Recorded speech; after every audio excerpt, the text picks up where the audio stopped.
మనం ఎట్టంటోళ్ళం అంటే పాపపు ఆకలి కలిగినటువంటి శరీరం ఇది. ఏం కలిగిన శరీరం? పాపపు ఆకలి అనేటటువంటి మాట నేను ఎందుకు మాట్లాడుతున్నాను అని అంటే, ఉదయం అన్నం తిన్నాం అనుకో, మధ్యాహ్నం ఆకలి కాదు. మధ్యాహ్నం తెగ ఆకలి అవుతున్నప్పుడు నీ ఆకలి సంపటానికి అని చెప్పేసి ఇంత అన్నం వేసినాం అనుకో, లోపట అమ్మయ్యా అయిపోయింది అని అనుకుంటే సరిపోద్దా? మళ్ళీ సాయంత్రానికి ఏముంటుంది? అది ఒరే దే అంటది.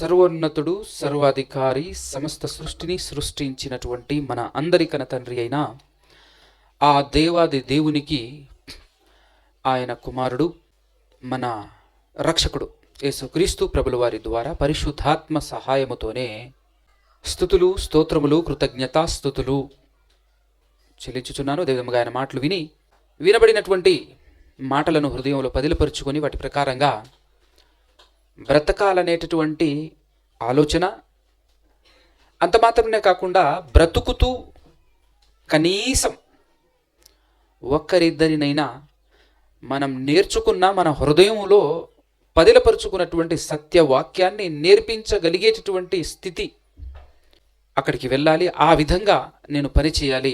ఒకటి, నేర్చుకున్న దాని ప్రకారంగా బ్రతకాలి. రెండోది, నేర్చుకున్న దాన్ని కనీసం ఒకరిద్దరికైనా ఈ సత్యవాక్యాన్ని వినిపించాలి అనే సదుద్దేశం కలిగి వచ్చి కూర్చున్నటువంటి మీ అందరికీ కూడా క్రీస్తు పేరటనే శుభములు, వందనాలు తెలియజేస్తూ ఉన్నాను.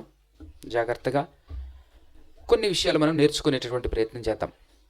సృష్టిని సృష్టించిన సృష్టికర్త అయినటువంటి దేవదేవుడు మానవుడు ఎక్స్పెక్ట్ చేయలేనటువంటి, మనిషి ఊహించనటువంటి ఒక గొప్ప, అద్భుతమైన, అమోఘమైన గిఫ్ట్ దేవుడు మనుషులకు ఇచ్చాడు. అదేంటిదో చెప్పగలరా? దేవుడు మానవులకి ఇచ్చిన ఒక పెద్ద గిఫ్ట్. ఇంకా భూలోకమా? ఒకరు భూలోకం అంటున్నారు, ఒకరు యేసుక్రీస్తు ప్రభులు వారు అంటున్నారు, ఇంకొకరు రక్షణ అన్నారు. మరి ఇంకా మీరెవరు చెప్పరా? మనం భారతదేశంలో ఉన్నామమ్మా. భారతదేశంలో ఉన్నామంటే అర్థం ఏంటి? భారతదేశ సాంప్రదాయం ఏంటి? ఫస్ట్ లేడీస్, ఆ తర్వాతే జెంట్స్. అవునా? ముందు వారికి ఇవ్వబడిన సీట్లను వారికి ఇచ్చి గౌరవిద్దాం, అంతేనా? స్త్రీలు గౌరవించేటటువంటి సాంప్రదాయం భారతదేశం కాబట్టి మొదట మీరు చెప్పండి, దేవుడు మనకిచ్చిన గిఫ్ట్. బుజ్జి ఏదో చెప్పింది, బైబిలా? నువ్వేదో చెప్పినవురా? ఏం చెప్పలే? ఇంకా ట్రై చేయండి. ఇప్పుడు మన ఇంట్లో బ్రతుకుతున్నప్పుడు వారం మొత్తం మనం బ్రతుకుతాం కదా. వారం మొత్తం బ్రతికినాం కాబట్టి ఇక్కడ దానికి వచ్చినాం. ఆ వారం మొత్తం బ్రతికేటప్పుడు మనం ఎలా బ్రతుకుతాం తెలుసా? Mind absent, body present. నిజమది. అసలు బొత్తిగా అంటే బొత్తిగా ఏమీ ఆలోచించాం. రొటీను.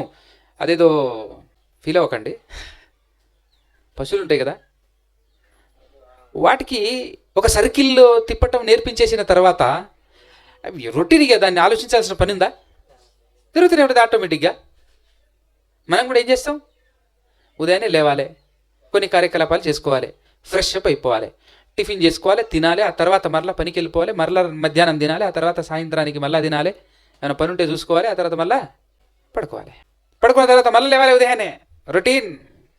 ఒక్క రోజా, 2 రోజులా? ఇప్పటికి ఎన్ని రోజులు అయినాలే? పుట్టినప్పటి నుంచి చేస్తూనే ఉన్నాం. సంవత్సరానికి 365 రోజులు ప్రతి దినం చేసేది ఇదే. కాబట్టి ఆలోచించాల్సిన పని ఏమైనా ఉందా? మీరు చెప్పండి, ఆలోచించాల్సిన పని ఉందా? కొత్తగా చేస్తే అప్పుడు ఆలోచిస్తాం. ఏదైనా కొత్తగా ట్రై చేస్తే అప్పుడు మనం ఆలోచనలోకి పెడతాం. ఎలా చేయాలి, ఎలా వెళ్ళాలి ఆలోచిస్తాం. కొత్తగా చేయనప్పుడు ఎంత సింపుల్గా వెళ్ళిపోతున్నాం, అవునా కదా?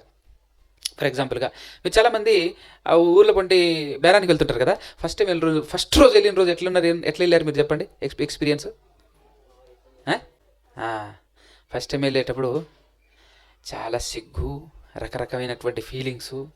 ఇప్పుడు వెళ్ళాలనా, ఇప్పుడు పిలవాలనా, ఎవరో పిలుస్తుంటే ఇప్పుడు పోవాలనా, ఏం చెప్పాలి అడిగి పోయి, ఇప్పుడు ఏం మాట్లాడాలి అడిగి పోయి, అవునా? అంతేనా కదా? ఇవన్నీ ఫీలింగ్స్ అనుభవించినటువంటి వాళ్ళే కదా. అంటే కొత్తగా ఏదైనా పని చేసేటప్పుడు ఆలోచిస్తాం తప్ప డైలీ ప్రతిరోజు మనం కొత్త పనులు ఏం చేస్తామండి? ఏం చేయం, అవునా కదా? కొత్త పని అంటూ ఏదైనా ఉంటే ప్రతిదినం నేను క్రైస్తవుణ్ణి ఈరోజు నా మాటల్లో కానీ, నా చూపుల్లో కానీ, నా ఆలోచనలో కానీ, నా ప్రవర్తనలో కానీ ఎక్కడా కూడా దేవునికి అవమానకరంగా ఉండకూడదు. నా బ్రతుకులో ప్రతి క్షణం అనుక్షణం దేవుణ్ణి మహిమపరిచే విధంగా నా అడుగులు, నా చూపులు, నా మాటలు, నా ప్రవర్తన, నా సమస్తము నేను చేసే పని కూడా దేవదేవునికి మహిమకరంగా ఉండాలి. అంటే నేనేం చేయాలి? నేను ఎలా ప్రవర్తించాలి? నేను ఎలా మాట్లాడాలి? ఆలోచన చేయాలి. ఆలోచిస్తామా లేదా ఇలాంటి సందర్భంలో? కానీ ఇవన్నీ ఆడ గుర్తుంటాయి మనకు. గుర్తుంటే ఆలోచిస్తాం, గుర్తు లేకపోతే ఏం చేస్తాం? కామన్ రొటీన్ తిరుగుడే, రోడ్డు రోలర్ తిరిగినట్టు. అవునా? రోడ్డు రోలర్ ఎట్ట తిరుగుతుంది? రోడ్డు మీద స్టార్ట్ చేస్తే ముందుకు పోవటం మళ్ళీ రావడం, ముందుకు పోవటం మళ్ళీ రావడం, అంతే తప్ప ఇక ఉందా? బండ్లు తిరిగినట్టు సూర్యుడు రెండు తిరుగుతుంది, అది తిరగదు. ముందుకు వెనక్కి, ముందుకు వెనక్కి, ముందుకు వెనక్కి, అంతే. మనం డైలీ అదే జీవితం. అందుకోసం ఆలోచన చేయండి. ఆలోచిస్తే చాలా విషయాలు అర్థమవుతాయి. ఆలోచన చేయాలి. దేవుడు మనకి ఇచ్చినటువంటి గిఫ్ట్ ఎప్పుడో ఇచ్చేశాడు. సమయం స్టార్టింగ్లో యేసుక్రీస్తుని ఇవ్వాలి అని జగత్తు పునాది వేయబడక మునిపే నిర్ణయించేశాడు కదా. అన్నీ ఇచ్చినా చెప్తున్నాను, యేసుక్రీస్తు ప్రభుల వారిని మన కొరకు బలిచ్చేసిన ఈ మహాబ్రహ్మాండమైనటువంటి సృష్టిని ఫస్ట్ ఇచ్చాడు. ఇచ్చిన తర్వాత మనిషి ఏం చేశాడు? పాపి అయ్యాడు. అనగా దేవుని ఆలోచన ప్రకారంగా, దేవుని చిత్తానుసారంగా బ్రతకలేకపోయాడు. ఎవరు? మొట్టమొదటి మనిషి అయినటువంటి ఆదాం హవ్వలు బ్రతికారా ఆయన చిత్తానుసారంగా? దేవుని సృష్టిని దేవుడు మనకిస్తే, మనుషులకిస్తే, ఆ సృష్టిలో నాన్న సృష్టి అంతా నాదే, నా మాట ప్రకారంగా బ్రతకరా అని చెప్పేసి దేవుడు ఇస్తే బ్రతకగలిగాడా? లేదు, బ్రతకలేకపోయాడు. నువ్వు బ్రతకలేకపోతున్నావు, నా మాటను నువ్వు ఖాతరు చేయలేకపోతున్నావు, నా మాటను లెక్క చేయట్లేదు అని చెప్పేసి ఎన్నో మార్లు శిక్షించాడు, దండించాడు, చంపేశాడు. భయంకరమైనటువంటి శిక్షలు అమలు చేసినా కూడా ఆ భయంతో ఏమైనా మార్పు చెందాడా? చెందలేదు. రొటీన్ జీవితం వల్ల బతుకుడు. ఎలా బతుకుడు? పాపపు జీవితం. నోవాహు గారి జలప్రళయములో కళ్ళ ముందు ఇంతమందిని, లక్షల మందిని దేవుడు పాపము చేస్తున్నారు, నా మాట వినకుండా పాపము చేస్తున్నారు అని ఒకే ఒక కారణంతో ఈ పాపులు నాకు అవసరం లేదు అని చెప్పేసి చంపేశాడు. దేవుని మాటను విననందుకు అంతమందిని చంపేశాడు దేవుడు జలప్రళయంలో అనేటటువంటి వాయిస్, అనేటటువంటి విషయం నోవాహు గారి తదనంతరం నోవాహు గారు చెప్పకుండా ఉంటాడా? చెప్పండి. ఆయన పిల్లలు చెప్పకుండా ఉంటారా? కళ్ళారా చూసినటువంటి వాళ్ళు. అసలే 350 సంవత్సరాలు బ్రతికాడు ఆయన. ఎవరు? నోవాహు గారు. 350 ఏందండి, ఇంకా ఎక్కువనే బతికాడు అనుకుంటున్నారా? అది ముందు, జలప్రళయానికి ముందు. నేను జలప్రళయం తర్వాత చెప్తున్నా. జలప్రళయం తర్వాత ఇన్ని సంవత్సరాలు బ్రతికినటువంటి ఆయన, ఇన్ని సంవత్సరాలు అని అంటే అబ్రహాము గారు నోవాహు గారి తర్వాత 10వ తరపు వాడు. ఎవరు? అబ్రహాము గారు 10వ తరపు వాడు. అయితే అబ్రహాము గారు పుట్టేంత వరకు నోవాహు గారు బ్రతికే ఉన్నారు. 10 తరాలను చూశాడు. అంటే అందరికీ తన వంతు తాను చెప్పుకుంటూ వెళ్తూనే ఉన్నాడు. అవునా కదా? జలప్రళయానికి ముందు ప్రకటన చేసినటువంటి, ప్రచురపరిచినటువంటి నోవాహు గారు దేవుని మాటలను ఆ తర్వాత ప్రకటించకుండా ఉంటాడా? ఎందుకంటే ఆ తర్వాత కూడా మనుషులు ఏమయ్యారు? పాపులయ్యారు. 10వ తరం కరెక్ట్గా చెబితే ఆదాము నుంచి నోవాహు వరకు 10వ తరం అయితే ఆ 10వ తరానికే ఏం జరిగింది? దేవుని శిక్ష వచ్చింది. దేవుని శిక్ష వచ్చిందంటే అప్పటికి ప్రపంచమంతా పాపంలో మునిగిపోయిందని అర్థం. మరలా విచిత్రం, నోవాహు గారి తర్వాత ఆయన పిల్లలతో మొదలెడితే అబ్రహాము గారి వరకు మరలా 10 జనరేషన్స్, 10 తరాలు. ఆ 10 తరాలు వచ్చేసరికి మరలా ఏమైపోయారు? పాపపు ధూపము దేవుని సన్నిధికి వెళ్తుంది. పాపపు స్మెల్, వాసన ఎక్కడి వరకు చేరింది? అంతే. దేవుడు దూతల్ని దింపేశాడు. చెక్ చేసి రండి, కన్ఫర్మ్ అనిపిస్తే కాల్ చేసి రండి అన్నాడు. అంతే. చెక్ చేయటానికి వచ్చామన్నారు 3 దేవదూతలు. నిజం అని తెలిసిన తర్వాత కాల్ చేసి వెళ్ళిపోలే 4 దేశాలను. ఏంటంటే ఆ దేశాల పేర్లు తెలుసా? గుర్తుందా? చెప్పండి. సొదొమ, గొమొరా, ఆద్మా, షెబాయిము అని చెప్పేసి 4 దేశాలండి. భూమి మీద నామరూపకం లేకుండా వెళ్ళిపోయినాయి ఆ పట్టణాలు, ఆ దేశాలు, ఆ రాజ్యాలు, 4 రాజ్యాలు. అర్థమైందా? కారణం ఏంటి? పాపం కదా. అప్పుడు దేవుడు చేసినటువంటి ప్లాన్, అబ్రహాము గారిని సెలెక్ట్ చేసుకోవటం, ఆయన ద్వారా తన యొక్క ఆలోచనలన్నింటినీ మరింత విశదీకరించి చెప్పటం. నేను ఒక ప్లాన్ చేయబోతున్నాను. నా చిత్తానుసారముగా బ్రతకలేకపోతున్నారబ్బా ఈ మట్టి మనుషులు, భూలోకంలో ఉన్నటువంటి మనుషులు నా మాట ప్రకారం, నా చిత్తానుసారంగా, నా ఉద్దేశానుసారంగా వీళ్ళు బ్రతకలేకపోతున్నారు. ఏం చేయలేకపోతున్నారు? బ్రతకలేకపోతున్నారు. కాబట్టి ఏం చేయాలనుకుంటున్నాను అంటే వీళ్ళ పాపాలను క్షమించాలనుకుంటున్నాను. ఏం చేయాలి? పాపం అప్పటి వరకు చేసిన పని ఏంటి? దేవుడు పాపం చేసిన వెంటనే తోలు తీయటం, అంతేనా? పాపం చేసిన వెంటనే తోలు తీసి డోలు కొట్టడం, వాయిస్తే మామూలుగా ఉండదు పరిస్థితి. అలా చేసినటువంటి దేవుడు అప్పటి వరకు, ఆ తర్వాత కొత్త ప్లాన్, క్షమించాలనుకుంటున్నాను. క్షమించి వాళ్ళకు ఒక అవకాశం ఇవ్వాలనుకుంటున్నాను. అవకాశం ఇచ్చి ఒక గిఫ్ట్ ఇవ్వాలనుకుంటున్నాను. అది వండర్ గిఫ్ట్ అంటే, అది అద్భుతమైనటువంటి గిఫ్ట్ అంటే. ఇప్పుడు చెప్పండి ఆ గిఫ్ట్ ఏంటో. అది అలా బ్రతికిన తర్వాత ఫైనల్గా వచ్చేది. కానీ బ్రతకటానికి వీరికి గిఫ్ట్ కావాలి, బ్రతకటానికి ఒక గిఫ్ట్ కావాలి. బ్రతకలేకపోతున్నారు. పాపాలని క్షమించేస్తా, ఆ తర్వాత పరిశుద్ధంగా బ్రతకరానంటే బ్రతుకుతాడా వీడు? బ్రతకడు. అప్పుడు కూడా వీడి వల్ల కాదు, నాకు తెలుసు, అర్థమైపోయింది. కాబట్టి వీడు నీతిగా బ్రతకాలంటే, నీతి నిజాయితీగా పరిశుద్ధంగా పవిత్రంగా నా ఉద్దేశానుసారంగా వీడు బ్రతకాలి అని అంటే నేను గిఫ్ట్ ఇవ్వాల్సిందే. ఏం చెప్పండి ఆ గిఫ్ట్? క్లూ దగ్గరికి వచ్చినా నేను. ఆలోచిస్తున్నారా? కొంచెం లేట్ అయినా పర్లేదని చెప్పేసి నేను కొంచెం ఆగి ప్రశ్నలు అడిగి మరి ఎందుకు తీసుకెళ్తాను అని అంటే మీరు ఆలోచించాలని. డస్ట్ పట్టిపోయి, దుమ్ము పట్టిపోయి ఎక్కడో లోపల ఉంది మన బ్రెయిన్, అవునా కదా? దాని వాడక ఎన్ని దినాలై దాని వాడక, దాంతో పనే లేదు మనకు కరెక్ట్గా చెప్పాలి అని అంటే. మీకు ఏదైనా గుర్తుకొస్తుందా ఎప్పుడైనా? ఏంటి అని అంటే, బాగా తీక్షణంగా ఫలానా దాని గురించి నేను బాగా ఆలోచించిన అని ఒక విషయం, లేదంటే ఒక సందర్భం చెప్పగలరా మీరు? ఏమండి? ఏం తమ్ముడు, ఏమైనా ఆలోచించడం ఎప్పుడైనా అలా తీక్షణంగా గట్టిగా? అంత పెద్ద పని మేము ఎప్పుడు చేయలేదన్నా. అంత పెద్ద పని చేయాల్సిన అవసరం మాకేం వస్తుందన్నా? జరగాల్సినవన్నీ టకటకటక జరిగిపోతుంటేను, అవునా? చేయాల్సినవన్నీ చేసేస్తూ మట్టసంగా వెళ్ళిపోతుంటేను, ఇంకా ప్రత్యేకంగా తీక్షణంగా ఆలోచించాల్సిన అవసరం మాకేముంది అనుకుంటున్నారా? సరే, ఇప్పటివరకు ఏం ఆలోచించలేదు కదా. ఆలోచించండి నేను తోస్తున్నా, ఆలోచించట్లేదు కదా. ఆ గిఫ్ట్ ఏంటో చెప్పటానికి. ఏంది? పరిశుద్ధాత్మ. ఎవరు? దేవుడు మనకిచ్చిన గిఫ్ట్ పరిశుద్ధాత్మ. ఎందుకు పరిశుద్ధాత్మ అని చెప్పేసి నేను గిఫ్ట్ అని చెప్పేసి అంటున్నాను అంటే, బైబిల్ కూడా గిఫ్ట్ అనే చెప్పింది. రెండోది, నువ్వు క్రీస్తు ద్వారా కడగబడి పాప ప్రక్షాళన అయిపోయిన తర్వాత మరలా పాపం చేయకుండా ఉండాలి అని అంటే, దేవుని చిత్తానుసారంగా నువ్వు బ్రతకాలి అంటే, నిన్ను నడిపించటానికి దేవుడు తన ఆత్మనే మనకు గిఫ్ట్గా ఇవ్వటం అంటే ఇది మామూలు విషయమా? చిన్న సన్న విషయమా? యేసుక్రీస్తు ప్రభుల వారిని మనకు అనుగ్రహించి, గొప్ప విషయమే మనకు అనుగ్రహించడం యేసుక్రీస్తు ప్రభుల వారిని.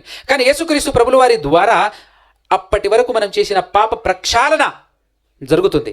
కానీ పాపాన్ని క్షమించేసిన తర్వాత, దేవుడు మన పాపాలను క్షమించేసిన తర్వాత మరలా ఏమైనా పాపం చేయకుండా ఉంటామైంది మనం ఎట్టాంటి వాళ్ళం అంటే, పాపపు ఆకలి కలిగినటువంటి శరీరం ఇది.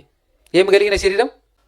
పాపపు ఆకలి అనేటటువంటి మాట నేను ఎందుకు మాట్లాడుతున్నాను అని అంటే, ఉదయం అన్నం తిన్నాం అనుకో, మధ్యాహ్నం ఆకలి కాదు, అవునా కదా?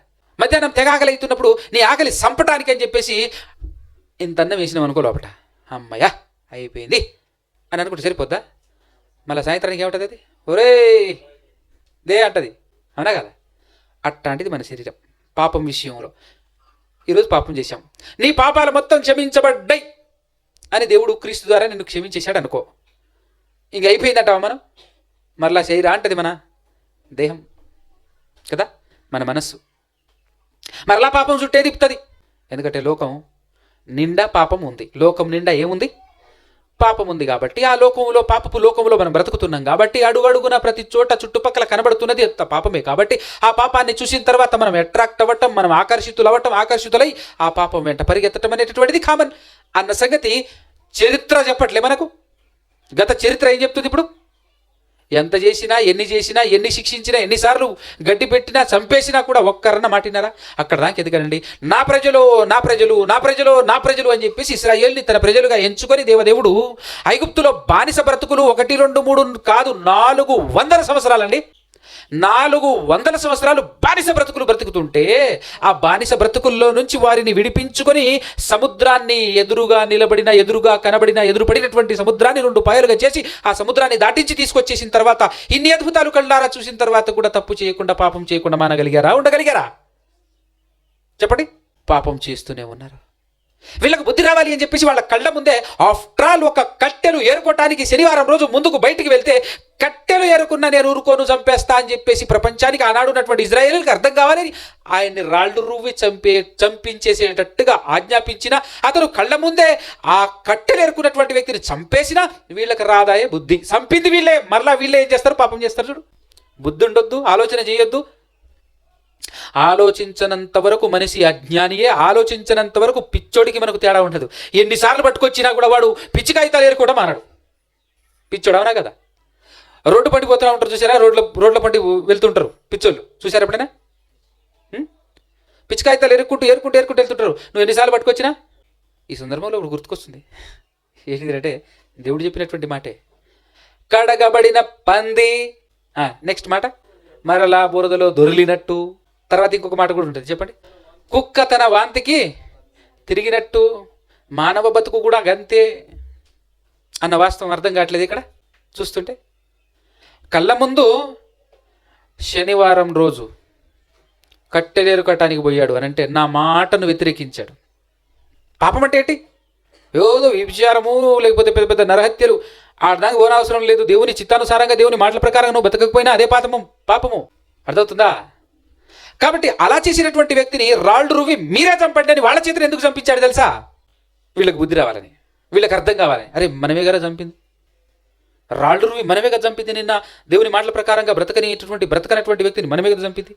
అందులో నేను కూడా ఉన్నాను కదా రాయేసింది అని వీడికి గుర్తుంటే వీడు తప్పు చేస్తాడా, వీడు పాపం చేస్తాడా అనే ఉద్దేశంతో దేవుడు ఏం చేశాడంటే వాళ్ళ చేతికి అప్పచెప్పారు, మీరే రాళ్ళు రువ్వి చంపేసేయాలి అని చెప్పేసి అన్నాడు. అంత చేసినా కూడా గుర్తుందా? మరలా పాపం చేసి అందరూ ఆ 40 సంవత్సరాల అరణ్యంలో రాలిపోయారు. మీ తప్పులని క్షమించి మిమ్మల్ని నడిపిస్తున్నాను అంటే వాళ్ళు కూడా బాప్తిజం తీసుకున్నారు తెలుసా? చూడండి ఒకసారి మొదటి కొరింథీయులకు రాసినటువంటి పత్రిక 10వ అధ్యాయం 1వ వచనం నుంచి చదవండి. సహోదరులారా, ఈ సంగతి మీకు తెలియకుండుట నాకు ఇష్టము లేదు. అదేంటంటే మన పితరులందరూ మేఘము క్రింద ఉండిరి, వారందరూ సముద్రములో నడిచిపోయిరి. అందరూ మోషేను బట్టి, ఎవరిని బట్టి? మోషేను బట్టి మేఘములోను సముద్రములోను బాప్తిస్మము పొందిరి. మేఘములోను సముద్రములోను బాప్తిస్మము పొందిరి. అందరూ ఆత్మ సంబంధమైన ఒకే ఆహారమును భుజించిరి. అందరూ ఆత్మ సంబంధమైన ఒకే పానీయమును పానము చేసిరి. ఎలాగనగా తమ్మును వెంబడించిన ఆత్మ సంబంధమైన బండలోనిది త్రాగిరి. ఆ బండ కదా అంటే వాళ్ళు కూడా బాప్తిసం తీసుకున్నారు. బాప్తిసం తీసుకున్న తర్వాత మళ్ళీ ఏం చేశారు? పాపం చేశారు. పాపం చేయటం వల్ల ఏం జరిగింది? అరణ్యములో రాలిపోయారు, చనిపోయారు. అరణ్యంలోనే చచ్చిపోయారు. మనకేం అర్థం కావాలి? ఇప్పుడు చేయాల్సినన్ని దేవుడు చేస్తున్నాడా లేదా? అక్కడ ఈరోజు దేవుడు మనల్ని కూడా క్షమించి మన పాపాలను క్షమించి మనల్ని పాపపు బానిసత్వంలో నుంచి విడిపించాడు యేసుక్రీస్తు ప్రభుల వారి ద్వారా. ఆ కాలంలో వాళ్ళను కూడా దేవుడు ఏం చేశాడు? విడిపించాడు. దాసత్వంలో, ఐగుప్తులో, బానిసత్వంలో బ్రతుకుతున్నటువంటి వాళ్ళందరినీ విడిపించుకొని తీసుకొచ్చేసి బాప్తిస్మం ద్వారా రిలీజ్ చేసేసి బయటికి తీసుకొచ్చేసాడు. వాళ్ళ లెక్క మనల్ని కూడా, మన లెక్క వాళ్ళని కూడా. వాళ్ళు బ్రతకగలిగారా? పాపాన్ని క్షమించేసేసి తీసుకొచ్చేసిన తర్వాత వాళ్ళు ఏమైనా నీతి నిజాయితీగా పవిత్రంగా దేవుని చిత్తానుసారంగా బ్రతకగలిగారా? అందుకోసమే దేవుడు ఒక గొప్ప నిర్ణయం తీసుకున్నాడు. ఏంటి అని అంటే వీళ్ళకు గిఫ్ట్ ఇవ్వాలి. ఏంటిది? పరిశుద్ధాత్మ పనేంటి? పరిశుద్ధాత్మని పనేంటి? పాపమును గురించి, నీతిని గురించి ఒప్పించటం. ఎక్కడుందో వచనం తెలుసా? తీయండి, యోహాను సువార్త 16వ అధ్యాయము 8వ వచనం. ఒక్కసారి 6, 7 నుంచి చూద్దాం. మీతో చెప్పినందున మీ హృదయము దుఃఖముతో నిండి ఉన్నది. అయితే నేను మీతో సత్యము చెప్పుచున్నాను. నేను వెళ్ళిపోవటం వలన మీకు ప్రయోజనకరము. యేసుక్రీస్తు ప్రభువు వారు మాట్లాడుతున్నటువంటి మాటలు. నేను వెళ్ళిపోవటం వల్ల మీకేంటి? మీకు ప్రయోజనకరము. నేను వెళ్ళని ఎడల ఆదరణకర్త మీ యొద్దకు రాడు. నేను వెళ్ళకపోతే ఆదరణకర్త మీ యొద్దకు రాడు. ఆదరణకర్త అన్న దగ్గర కింద ఏముంది? ఫుట్నోట్లో ఉత్తరవాది. ఎవరి ఉత్తరవాది, ఎవరి ఆదరణకర్త అనేటటువంటి డౌట్ ఒకవేళ మీకుంటే ఒక్కసారి 14వ అధ్యాయం 25వ వచనం చూడండి. మళ్ళీ ఇక్కడికి వద్దాం కానీ. నేను మీ యొద్ద ఉండగానే ఈ మాటలు మీతో చెప్పి తిని, ఆదరణకర్త అనగా తండ్రి నా నామమున పంపబోవు పరిశుద్ధాత్మ సమస్తమును మీకు బోధించి నేను మీతో చెప్పిన సంగతులన్నింటినీ మీకు జ్ఞాపకము చేయను. పరిశుద్ధాత్మ చేసేటటువంటి వర్క్ పని ఇక్కడ రెండు పనులు కనపడుతున్నాయి. చెప్పండి ఒకసారి గుర్తుపెట్టుకొని. ఒకటి, మీకు బోధించి సమస్తమును మీకు బోధించి నేను మీతో చెప్పిన సంగతులన్నింటినీ మీకు జ్ఞాపకం చేయును అని అన్నాడు. మొదటి మాట ఏంటంటే సమస్తమును మీకు బోధిస్తాడు. ఎవరు? పరిశుద్ధాత్మ. అనగానే దీన్ని అపార్థం కూడా చేసుకున్నారండోయ్.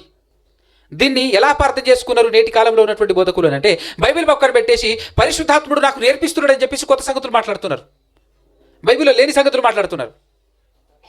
దీన్ని ఎలా అర్థం చేసుకోవాలి అని అంటే, యేసుక్రీస్తు ప్రభుల వారు కొత్త నిబంధన పరిపూర్ణంగా మన చేతికి రాక మునుపు మాట్లాడుతున్నటువంటి మాట, యోహాను సువార్తలో చెప్తున్నటువంటి మాట, యేసుక్రీస్తు ప్రభుల వారు శరీరధారిగా భూలోకంలో నడియాడుతున్నప్పుడు మాట్లాడినటువంటి మాట. అప్పుడేం మాట్లాడుతున్నాడంటే, నేను వెళ్ళిన తర్వాత ఆదరణకర్తను మీ ఎందుకు పంపిస్తాను. ఆయన వచ్చి ఏం చేస్తున్నాడంటే, నేను చాలా సంగతులు చెప్పాలి మీకు, అవి చెప్పలేదు, మిగిల్చేశాను. అవి ఆయన వచ్చి చెప్తాడు. అవి ఆయన వచ్చి ఆ విషయం ఎక్కడ చెప్తున్నాడు అని అంటే, ఇక్కడ 16వ అధ్యాయంలో చెప్తా ఉంటాడు. చూడండి ఒకసారి. 7వ వచనం చివరి మాట, నేను వెళ్ళిన ఎడల ఆయన మీ యొద్దకు పంపుదును. ఆయన వచ్చి పాపమును గూర్చియు నీతిని గూర్చియు తీర్పును గూర్చియు లోకమును ఒప్పుకొనజేయును. లోకమును అంటే, లోకమంటే మట్టి కాదు, లోకమంటే మనుషులు అన్న సంగతి మనకు తెలుసు కాబట్టి లోకమును ఒప్పుకొనజేయును. లోకులు నా యందు విశ్వాసం ఉంచలేదు గనక పాపమును గూర్చియు నేను తండ్రి యొద్దకు వెళ్ళుట వలన మీరిక నన్ను చూడరు గనక, నీతిని గూర్చియు ఈ లోకాధికారి తీర్పు పొంది ఉన్నాడు గనక తీర్పును గూర్చియు ఒప్పుకొన జేయును. నేను మీతో చెప్పవలసినవి ఇంకను అనేక సంగతులు గలవు గాని ఇప్పుడు మీరు వాటిని సహింపలేరు. అయితే ఆయన, ఎవరైన అనగా సత్యస్వరూపి అయిన ఆత్మ వచ్చినప్పుడు మిమ్మును సర్వసత్యములోనికి నడిపించును. ఆయన తనంతట తానే ఏమీ బోధింపక వేటిని వినునో వాటిని బోధించి సంభవింపబో సంగతులను మీకు తెలియజేయును. ఆయన నా వాటిలోనివి తీసుకొని మీకు తెలియజేయును గనుక నన్ను మహిమపరుచును. అర్థమైందా? అంటే పరిశుద్ధాత్ముని యొక్క వర్క్ మనకి ఇక్కడ అర్థం కావాలి. ఒకటి, సమస్తమును బోధించడం అంటే ఏంటి? చెప్పాను ఇందాకలా. కొత్త నిబంధన మన చేతికి దేవుడు మన చేతికి ఇవ్వనప్పుడు ఆయన మాట్లాడుతున్నాడు, నా తదనంతరం పరిశుద్ధాత్ముడు వస్తాడు, పరిశుద్ధాత్ముని నేను పంపిస్తాను, దేవుని ఆత్మ నేను పంపిస్తాను. ఎలా పంపిస్తాను అని అన్నప్పుడు కూడా 14వ అధ్యాయంలో ఒక మాట చెప్తా ఉంటాడు యేసుక్రీస్తు ప్రభువారు. ఒకసారి 16వ వచనం చూడండి. యోహాను సువార్త 14వ అధ్యాయము 16వ వచనం చూడండి. యేసుక్రీస్తు ప్రభువారు ఏం మాట్లాడుతున్నాడో మనకు అర్థమవుతుంది. నేను తండ్రిని వేడుకొందును, రిక్వెస్ట్ చేస్తాను, వెళ్ళిన తర్వాత తండ్రిని వేడుకుంటాను. ఎందుకు? మీ యొద్ద ఎల్లప్పుడూ ఉండుటకై ఆయన వేరొక ఆదరణకర్తను. డౌట్ రావాలి ఇక్కడ మనకు. వేరొక ఆదరణకర్తను అంటే, ఒక ఆదరణకర్త ఉన్నాడు అనుకోండి ఆల్రెడీ, అప్పుడు మనం ఏమంటాం? వేరొకటి తీసుకురా. ఏదైనా వస్తువు ఒకటి ఉందనుకో, ఇంకొకటి వేరొకటి తీసుకురా అంటే అర్థం ఏంటి? ఇక్కడ ఇంకోటి ఉంది, ఇంకోటి తీసుకురా. వేరొకటి తీసుకురా అంటే ఇంకోటి తీసుకురా అని అర్థం. యేసుక్రీస్తు ప్రభువారు అలానే మాట్లాడుతుంటారు చూసారు. ఇక్కడ వేరొక ఆదరణకర్త అంటే మరి ఆల్రెడీ ఉన్న ఆదరణకర్త ఎవరండి? గుసగుసలు చెప్పకూడదు, గట్టిగానే చెప్పాలి. యేసుక్రీస్తే మనల్ని ఆదరించడానికి దేవుడు పంపించినటువంటి వ్యక్తి ఆయనే కదా యేసుక్రీస్తు. మొదటి ఆయన ఆదరణకర్త. ఇంకొక ఆదరణకర్తను నేను పంపిస్తాను, తండ్రిని రిక్వెస్ట్ చేస్తాను ఎల్లప్పుడూ మీతో ఉండటానికి, మిమ్మల్ని నడిపించడానికి. ఇంకొక ఆదరణకర్త ఎవరు? పరిశుద్ధాత్మ. వేరొక ఆదరణకర్తను అనగా సత్యస్వరూపియగు ఆత్మను మీకు అనుగ్రహించును. లోకము ఆయనను చూడదు. అంటే ఆయన శరీరధారి ఏం రాడు లోకానికి కనపడటానికి, లోకం ఆయన్ని చూడదు అనేటటువంటి విషయం యేసుక్రీస్తు ప్రభువారు చెప్పేశాడు. లోకం ఆయనను చూడదు, ఎరగదు, కనుక ఆయన్ని పొందనేరదు. మీరు ఆయనను ఎరుగుదురు, ఆయనను ఎరుగుదురు, ఆయన మీతో కూడా నివసించును, మీలో ఉండును, మిమ్మును అనాథలుగా విడవను అంటే అర్థం ఏంటండి? ఎప్పుడైనా మీరు సింగిల్గా ఉన్నప్పుడు, నేను ఒంటరిని, నాకు ఎవ్వరు లేరు వెనక ముందు, నాకు దిక్కు లేదు అని అనుకోకండి. యేసుక్రీస్తు ప్రభువారు చెప్పినటువంటి మాట ఏంటంటే, నిజంగా మీరు అలా అనుకుంటున్నారంటే మీ దగ్గర ఏం లేనట్టు పరిశుద్ధాత్మ లేనట్టే. అంతేనా కదా? పరిశుద్ధాత్మ లేనట్టే. కానీ పరిశుద్ధాత్ముడు మనలోకి యేసుక్రీస్తు ప్రభుల వారు తండ్రి దగ్గరికి వెళ్ళి రిక్వెస్ట్ చేసి పరిశుద్ధాత్మను ఎల్లప్పుడూ మీతో ఉండటానికి పంపిస్తాను అని చెప్పాడు. పంపిస్తాను అని చెప్పిన తర్వాత ఎప్పుడు పంపించాడో తెలుసా? మొట్టమొదటగా యేసుక్రీస్తు ప్రభుల వారు 30 సంవత్సరాలు బ్రతికిన తర్వాత ఆయన కూడా బాప్తిస్మం తీసుకున్నాడు. మనందరికీ తెలిసినటువంటి సందర్భ విషయమే కదా.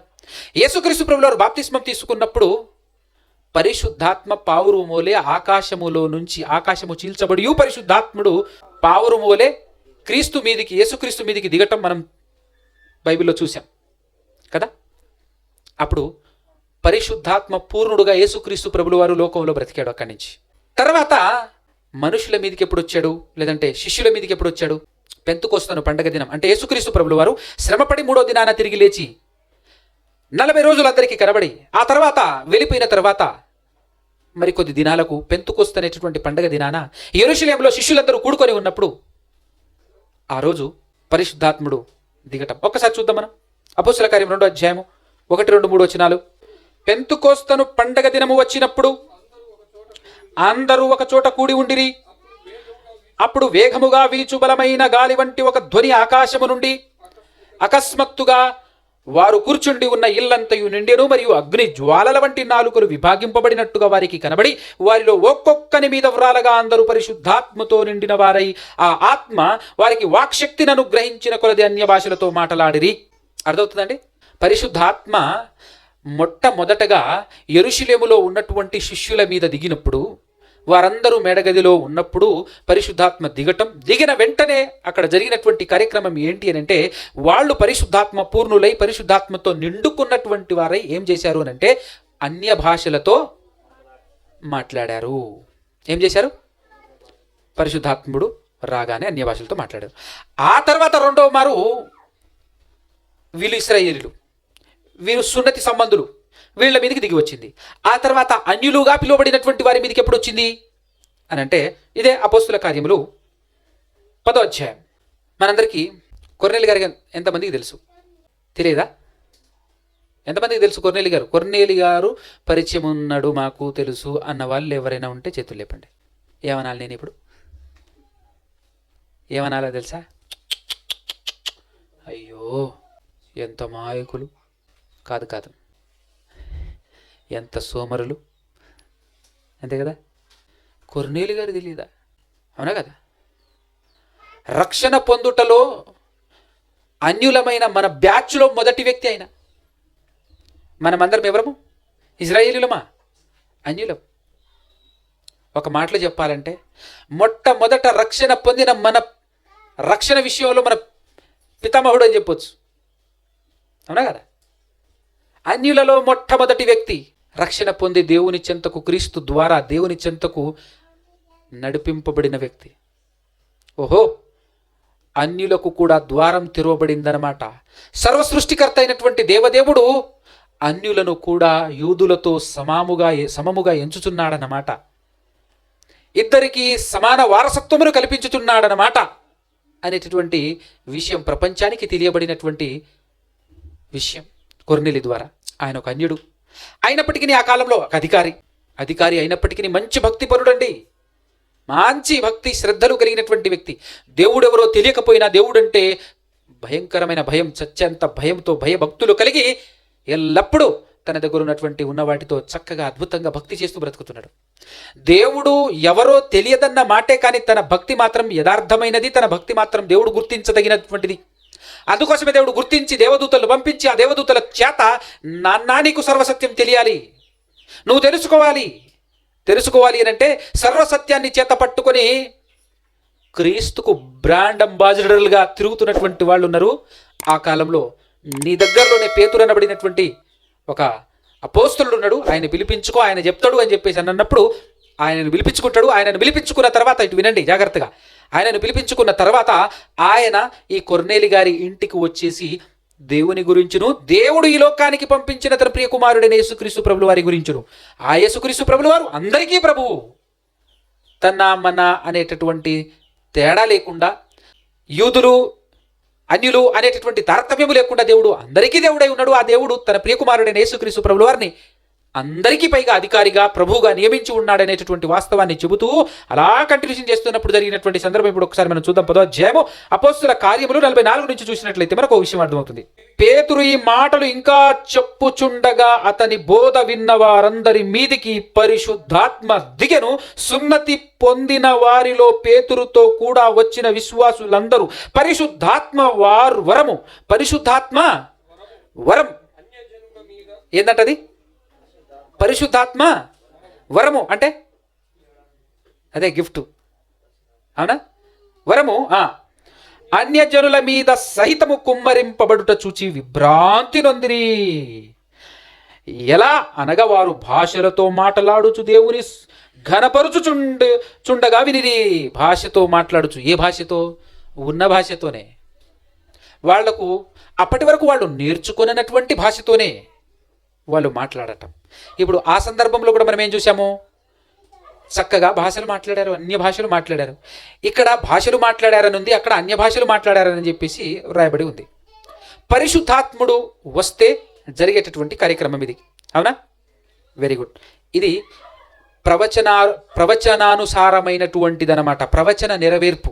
దేవుడు యోవేలు ప్రవక్త ద్వారా చెప్పబడినటువంటి మాట తన ప్రజలైనటువంటి ఇశ్రాయేలుల మీదను, దాసులుగా పిలువబడుతున్నటువంటి అన్యజనుల మీదను తన ఆత్మను కుమ్మరిస్తాను అని చెప్పేసి దేవుడు సెలవిచ్చినటువంటి మాట ప్రకారంగా మొదటగా ఇశ్రాయేలుల మీదకు దిగటం, ఆ తరువాత అన్యుల మీద దిగటం, ఈ రెండు అయిపోయిన తర్వాత మరలా దిగటాలు ఉండదుగా. మరలా దిగటాలు ఉండవు. మరి ఎలా ఉంటుంది, ఏ విధంగా ఉంటుంది అని అంటే ఒకసారి ఒక వచనం చూసుకుందాం మనం. ఈ రెండు సందర్భాల్లో పరిశుద్ధాత్మ వచ్చినప్పుడు ఏం జరుగుతుందో మనం చూసాము. అంతే తప్పించి పరిశుద్ధాత్మ దిగిన తర్వాత ఏం జరగదు అంటే, ఈరోజు సంఘాలలో ఈరోజు చాలా చోట్ల వినబడుతున్నటువంటి వింత ఆచారం తెలిసే ఉంటుంది మీకు, అవునా? ఏం చేస్తారు? పరిశుద్ధాత్మ వచ్చిందని చెప్పేసి ఒక్కొక్కరు ఒక్కొక్క రకం వాళ్ళ టాలెంట్ అంతా ప్రదర్శించుకోవడానికి మంచి తరుణం దొరికింది అనుకుంటారు అంతే. దానికి తోడుగా ఈ మధ్యకాలంలో దేవుని సేవకులుగా, అంటే ఇంకొక కోణం సేవకులు అనమాట, రక్షించే సేవకులు, శిక్షించే సేవకులు, రెండు రకాల సేవకులు ఉంటారు దేవునికి ఇక్కడ భూలోకంలో. మర్చిపోకూడదు మనం. అర్థమవుతుందా? శిక్షించే సేవకులు ఎలా ఉంటారు అని అంటే, వీళ్ళు చూడు ఎంత చక్కటి వారో, వీళ్ళు చేసే పనికి వాళ్ళ పని, వీళ్ళు చేసేటటువంటి వాక్యానికి విరుద్ధమైనటువంటి పనులన్నింటినీ చక్కగా రికార్డ్ చేసేసుకొని ఆ వీడియోలు అప్లోడ్ చేయటం యూట్యూబ్లో వీడియోలు అప్లోడ్ చేసిన తర్వాత దేవుని తరఫున శిక్షించటానికి ఉన్నటువంటి సేవకులు ఉంటారు చూసారా? పాత నిబంధన కాలంలో అన్యులైనటువంటి నెబుకద్నెజర్ లాగా, అశ్షూరీయుల లాగా. ఈ కాలంలో ఉన్నటువంటి వాళ్ళు ఏం చేస్తారు తెలుసా? దాన్ని చక్కగా డౌన్లోడ్ చేసుకొని వాళ్ళు వేసేటటువంటి ఆ పిచ్చి ఆ గంతులు ఏదైతున్నాయో, ఉద్రేకంతో వాళ్ళు చేసేటటువంటి ఆ గంతులు ఏదైతున్నాయో దానికి తగ్గట్టు పర్ఫెక్ట్ మ్యూజిక్ని యాడ్ చేసేసి, సినిమా పాట యాడ్ చేసేసి వాళ్ళు రిలీజ్ చేస్తూ ఉంటారు. అది మనం చాలా చూసే ఉంటాం కదా. ఇదైనా చేతులు ఎత్తారు అడుగుతాను, ఎంతమంది చూశారు? ఎంతమంది చూసి ఉన్నారు అంటే? చూసాం కదా. కాబట్టి అది ఏమవుతుంది అది అల్లరితో కూడిన ఆటపాటల టైపులో. పరిశుద్ధాత్ముడు వస్తే అలా పిచ్చిగా తప్పట్లు కొట్టుకోవటం, గంతులు వేయటం, డాన్సులు వేయటం, వాడి టాలెంట్ని ప్రదర్శించటం, ఇవన్నీ మొదటి శతాబ్దం కాలంలో చేశారా? ఎవరైనా చేశారండి? పైగా ఒక మాట కూడా రాయబడి ఉంది. ఏంటి అంటే, మొదటి కొరింథీయులకు రాసినటువంటి పత్రిక 14వ అధ్యాయంలో 33వ వచనం అనుకుంటాను. అలాగే పరిశుద్ధుల సంఘములన్నింటిలో దేవుడు సమాధానమునకే కర్త గాని అల్లరికి కర్త కాడు కదా. దేవుని సంఘంలో పరిశుద్ధాత్మ వచ్చింది, పరిశుద్ధాత్మ దిగిండు అని చెప్పేసి అల్లరి చేయటం ఎంత మటుకు కరెక్టు? పరిశుద్ధాత్మ దిగితే అన్య భాషల్లో వాళ్ళు మాట్లాడారు. ఇంతకు మొదటి శతాబ్దపు కాలంలో ఫస్ట్ టైం పరిశుద్ధాత్ముడు ఇశ్రాయేలుల మీదకి, ఫస్ట్ టైం పరిశుద్ధాత్ముడు అన్యుల మీదకి ఒక్కసారి మాత్రమే దిగాడు. అలా దిగినప్పుడు వాళ్ళు ఏం చేశారు? అన్య భాషలతో మాట్లాడారు. మరి రెండోసారి దిగినప్పుడు అంటే రెండోసారి దిగటం ఉండదు. రెండోసారి ఎలా స్ప్రెడ్ అవుతాడు, ఏ విధంగా మనుషులలోనికి పరిశుద్ధాత్ముడు ఎంటర్ అవుతాడు అనేటటువంటి విషయాన్ని మనం యేసుక్రీస్తు ప్రభుల వారిని అడిగితే యేసుక్రీస్తు ప్రభుల వారు దాని గురించినటువంటి క్లియర్ ఇన్ఫర్మేషన్ ఇచ్చాడు మనకు. ఒకసారి మనం చూద్దాం. యోహాను సువార్త 3వ అధ్యాయం 5 నుంచి చూద్దాం. 3వ అధ్యాయం 5 నుంచి 8 వరకు రాసుకోండి. యేసు ఇట్లా నేను ఒకడు నీటి మూలముగాను ఆత్మ మూలముగాను జన్మించితేనే గాని దేవుని రాజ్యములో ప్రవేశింపలేడని నీతో నిశ్చయముగా చెప్పుచున్నాను.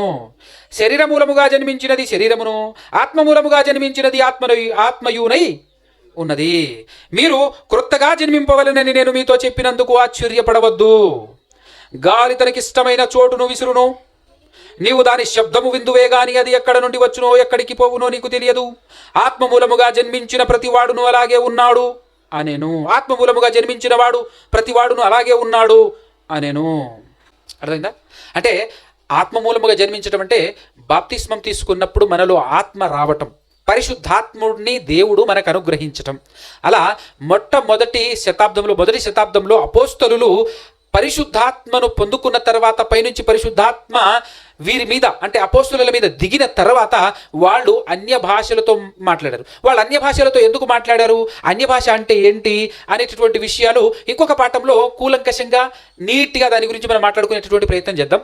ఈరోజు ఒక్క మాట చెప్తాను. అన్య భాష ఏంటి అని అంటే వాళ్లకు రాని భాష, లోకంలో ఉన్న భాషే, కానీ వాళ్ళకి అది రాదు, ఎప్పుడు నేర్చుకోలేదు, ఎప్పుడు మాట్లాడలేదు. సడన్గా ఆత్మ దిగంగానే అప్పుడు వేరే భాష మాట్లాడటం. అవునా? అనుకుందాం. ఒక ఎగ్జాంపుల్ ఏంటంటే నాకు హిందీ రాదు, ఇంగ్లీష్ రాదు, తెలుగు రాదు అనుకుందాం. వేరే భాష, మా మాతృభాష మేము మాట్లాడుతున్నప్పుడు సడన్గా పరిశుద్ధాత్ముడు రాగానే హిందీలో, ఇంగ్లీష్లో, తమిళ్లో నేను మాట్లాడుతున్నాను అనుకోండి, ఏంటది? అన్య భాషలో మాట్లాడటం అంటే అది. అసలు అన్య భాష అవసరమా అక్కడ అని అంటే, అక్కడ హిందీ వచ్చిన వాళ్ళు ఉన్నారు బట్టి, అక్కడ తమిళ్ వచ్చిన వాళ్ళు ఉన్నారు కాబట్టి, వాళ్ళకు సువార్త చెప్పాలి కాబట్టి, సువార్త తెలిసిన వాళ్ళకి వాళ్ళ భాష రాదు కాబట్టి, వాళ్ళ భాష వీళ్ళకి రాకపోతే వీళ్ళకు తెలిసినటువంటి రక్షణ సువార్త వాళ్ళకని చెప్పేది. అందుకోసమే సడన్గా నేర్చుకోవడానికి ట్రైనింగ్ పంపించే సమయం లేదు అక్కడ. కాబట్టి వెంటనే దేవుడిచ్చినటువంటి వరం, దేవుడిచ్చినటువంటి గిఫ్ట్ ఏంటంటే ఆత్మ చేత వాక్శక్తిని అనుగ్రహించడం చేత ఏం జరిగింది? అన్య భాషలో మాట్లాడారు. మాట్లాడి ఎన్ని రకాల అన్య భాషలు వాళ్ళు మాట్లాడారు అని అంటే మనకు అపోస్తుల కార్యం 2వ అధ్యాయంలో కంటిన్యూషన్లో చదివితే మనకు అర్థమవుతుంది.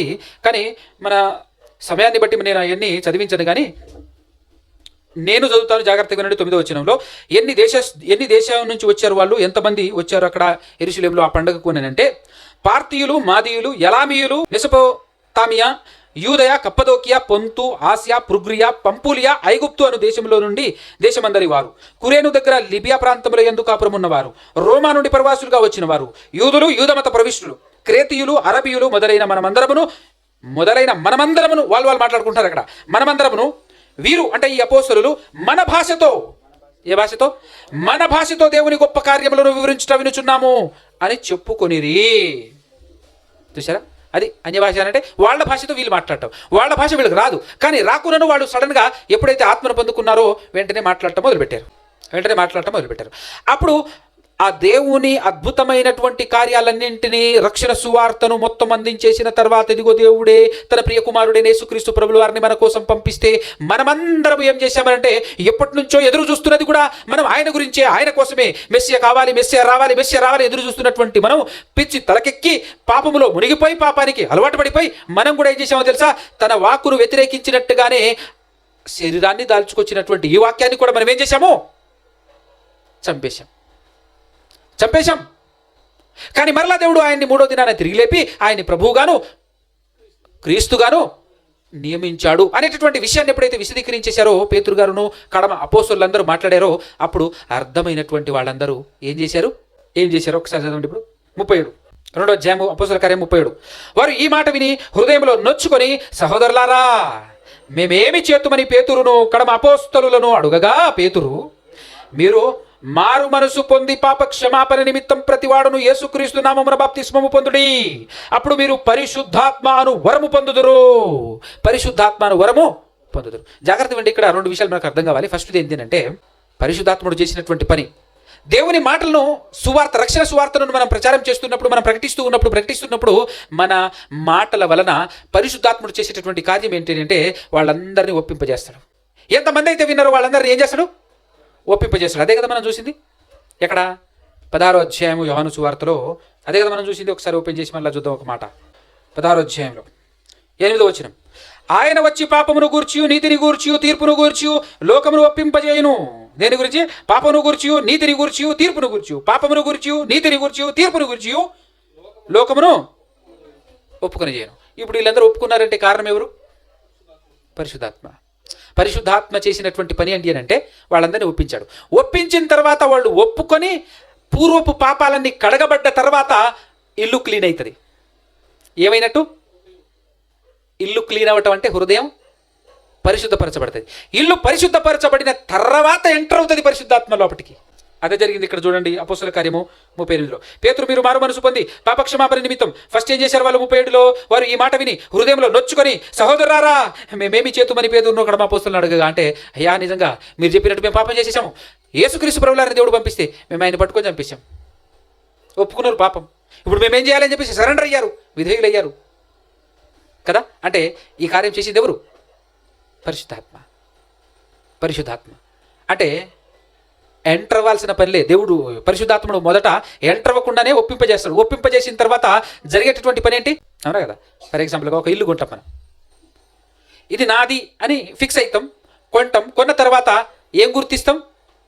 మురికి ఉంది, డస్ట్ ఉంది, లోపల మొత్తం చెత్త ఉంది అని గుర్తించిన తర్వాత ప్రవేశించకుండానే, లోపలికి గృహప్రవేశం చేయకుండానే ఫస్ట్ చెత్త అంతా క్లీన్ చేపిస్తాం. చెత్త అంతా క్లీన్ చేపించిన తర్వాత గృహప్రవేశం పెట్టుకుంటాం మనం. అవునా? మన పరిశుద్ధాత్ముడు కూడా చేసే పని అదే. పరిశుద్ధాత్మ పని కూడా అదే. దేవుని ఆత్మ కూడా చేసే పని అదే. మొదట ఒప్పింపజేస్తుంది. ఒప్పుకుంటేనే తప్ప క్లీన్ అవ్వదు, తెలుసుకుంటే తప్ప క్లీన్ అవ్వదు. కాబట్టి ఒప్పింప చేసిన తర్వాత జరిగినటువంటి కార్యక్రమం ఏంటంటే క్లీనింగ్. 37లో ఒప్పింప జరిగింది, 38లో క్లీనింగ్ జరిగింది, 39లో గృహప్రవేశం జరుగుతున్నది. చూడండి, ఈ వాగ్దానము మీకును మీ పిల్లలకును దూరస్తులందరికీ. ఏ వాగ్దానం అండి? 38లో చెప్పాడు చూడండి చివరి మాటలో, యేసుక్రీస్తు నామమున బాప్తిసం పొందిడి.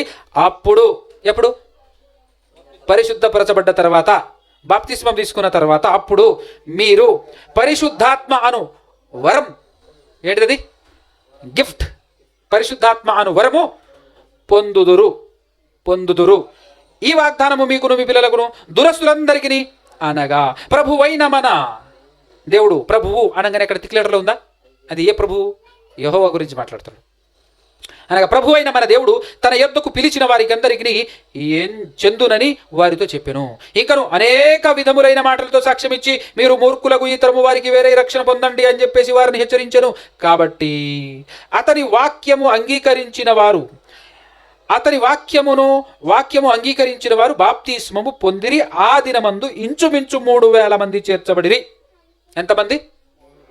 ఇప్పుడు ఆ 3,000 మందిలో కూడా ఎవరు ఎంటర్ అయ్యారు? పరిశుద్ధాత్ముడు ఎంటర్ అయ్యాడు.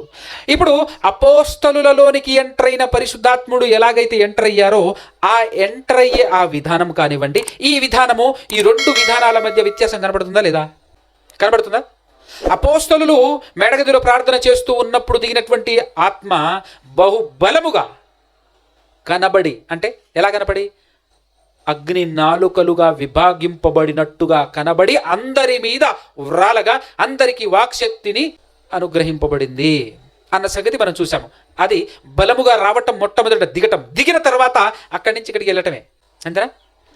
అక్కడి నుంచి ఎక్కడ ట్రాన్స్ఫర్ అవటం? బాప్తిస్మం తీసుకుంటున్నటువంటి వాళ్ళందరిలో.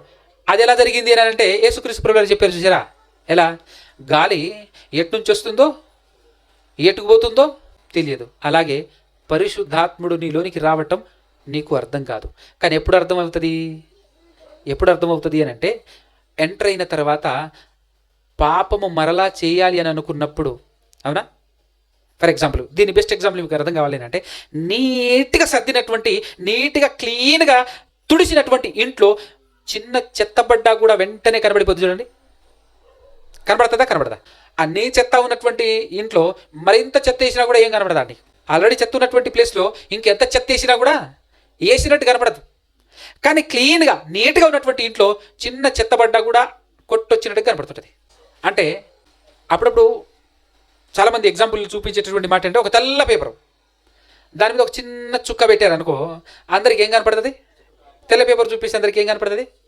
ఎంత క్లియర్గా ఆ చుక్క మాత్రమే ఎలా అయితే కనబడుతుందో అలా కనబడేలా చేసేది ఏంటిది చెప్పండి? మీకు ఇది అర్థం కావాలబ్బా. ఎగ్జాంపుల్లోనే ఉన్నాను నేను, బయటికి రాలే. తెల్ల పేపర్, మిగతా మొత్తం తెల్లగుంది కాబట్టి ఆ చుక్క కనపడింది కదా. 100 చుక్కలు ఉన్నాయి. ఆ తర్వాత నేను ఒక చుక్క పెట్టాను. నేను పెట్టే చుక్క యాడ్ ఉంది అని చెప్తాను మీరు. ఇప్పుడు 100 చుక్కల మధ్యలో ఒక చుక్క నేను పెట్టేసి ఇప్పుడు నేను పెట్టిన చుక్క యాడ్ ఉంది అని అంటే ఇదేం చెప్పేది? ఎప్పుడు చెప్తాడు? అట్టుంటుంది. అంటే ఈజీగా బయట పెట్టేలా, బయట కనబడేలా చేసేది ఏంటిది? తెల్ల పేపర్. అలాగే పరిశుద్ధాత్మ నీలో ఉన్నప్పుడు నువ్వు మరలా ఏ చిన్న పాపానికి ఒడిగట్టినా, రే ఇది పాపం, ఇది నువ్వు చేయకూడదు అని అలర్ట్ అనిపిస్తుంటుంది. నీలో నుంచి ఒక రకమైనటువంటి గద్దింపు వినపడుతుంది. ఇది పాపం, నువ్వు చేయకూడదు, ఇది నువ్వు క్రైస్తవునివి, నువ్వు కడగబడ్డావు, నువ్వు పరిశుద్ధపరచబడ్డావు, మరలా పాపం చేయకూడదు అని చెప్పేసి నిన్ను ఏం చేస్తుంది? జ్ఞాపకం చేస్తుంది. ఏం చేస్తుంది? ఈ పని కూడా మనం చూసాము. ఈ పని ఎవరిది? పరిశుద్ధాత్మునిది అన్న సంగతి మనం చూసామా లేదా? 14వ అధ్యాయము యోహాను సువార్త చూడండి ఒకసారి. 14వ అధ్యాయము 26వ వచనం. ఆదరణకర్త అనగా తండ్రి నా నామమున పంపబో పరిశుద్ధాత్మ సమస్తమును మీకు బోధించి అని అంటే అపోస్తలుల ద్వారా బోధించి స్థిరపరచడు. అయిపోయింది బోధించడం, ఆ వర్క్ అయిపోయింది. బోధించడం, మొత్తం స్థిరపరచడం, గ్రంథస్థం చేయడం జరిగింది. అందుకోసమే సమాప్తం అంటాడు ప్రకటన గ్రంథం అయిపోయిన తర్వాత. గల్తీ పత్రికలో ఇందులో ఉన్నదే చెప్పాలి తప్ప ఇంకా మరలా కొత్తది తీసుకొని రాకూడదు. పరిశుద్ధాత్మ చెప్పాడు, యేసు ప్రభు చెప్పాడు, లేదంటే దేవుడు చెప్పాడు, లేదంటే దూతలు చెప్పాయి అని చెప్పేసి అలాంటి వేషాలు వేయకూడదు అని చెప్పేసి గల్తీ పత్రికలో నీట్గా పరిశుద్ధాత్ముడు ఓపెన్ చేశాడు ఆ విషయం. సో ఇప్పుడు సమస్తమును మీకు బోధించి అంటే అయిపోయింది, అది బోధించడం అయిపోయింది. తర్వాత నేను మీతో చెప్పిన సంగతులన్నింటినీ మీకు ఏం చేస్తాడు? జ్ఞాపకము చేయను. ఈ పని ఎవరిది? ఇప్పుడు కూడా చేస్తున్నటువంటి పని ఏంటంటే, నువ్వు చదువుకొని ఉంటే పరిశుద్ధపరచబడ్డ తర్వాత ఇంటిని ఖాళీగా ఉంచితే ఏం జరుగుతుంది? పోయిన చెత్త మళ్ళా సెట్ అవుతుంది. అంటే వెళ్ళిపోయిన దయ్యం మరలా 7 దయ్యాలు తీసుకొచ్చేసి మరలా నివాసం చేస్తుంది. ఆ లోపు నువ్వేం చేయాలి? ఇంట్లో ఉన్న అలమరలన్నీ నింపేసుకోవాలి నీ వస్తువులతో, వాక్యంతో కదా. ఎన్ని సెల్ఫ్లు అయితే ఉన్నాయో అన్ని సెల్ఫ్లో ఏం నింపుకోవాలి? నువ్వు ఇక వాక్యం నింపుకోవాలి. అంటే యేసుప్రభు చెప్పినటువంటి మాటలు, యేసుప్రభు లోనివే పరిశుద్ధాత్ముడు చెప్పాడు అపోస్తలుల ద్వారా. అవన్నీ హృదయంలో నింపుకున్నావనుకో, వాటిని మరలా నీకు గుర్తుకొచ్చేలా, ఎప్పుడైనా తప్పు చేస్తున్నప్పుడు, ఎప్పుడైనా తప్పుటడుగు వేస్తున్నప్పుడు, తప్పుగా మాట్లాడుతున్నప్పుడు, ఒరే ఇది నువ్వు చేయొద్దు, ఇది నువ్వు చేయొద్దు, ఇలా మాట్లాడొద్దు, ఇలా చేయొద్దు అని చెప్పేసి నేను జ్ఞాపకమునకు తెచ్చేటటువంటి వర్క్ ఎవరిది? అవునా కదా. ఇది ఈజీ, పెద్ద అర్థం కాకుండా ఉండేది ఏం లేదు.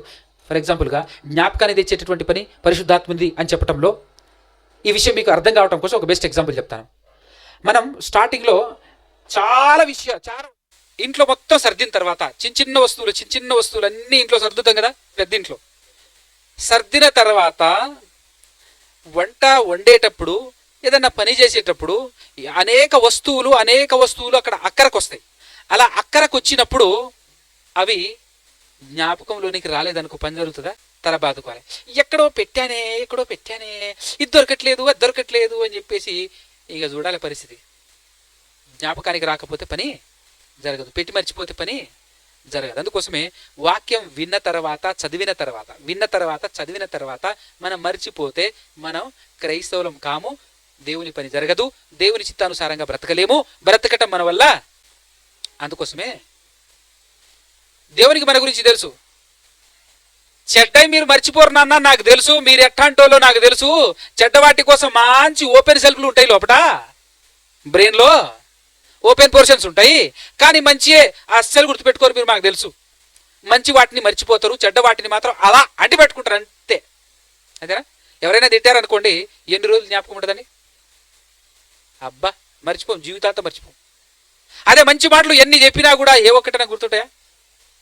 బొత్తిగా గుర్తుండవు. అందుకోసమే ఈ మంచి మాటలను నీకు ఎల్లప్పుడూ జ్ఞాపకము చేయటానికి, నీలో ఎల్లప్పుడూ ఉండటానికే నేనేం చేస్తున్నాను? నా ఆత్మను నీకు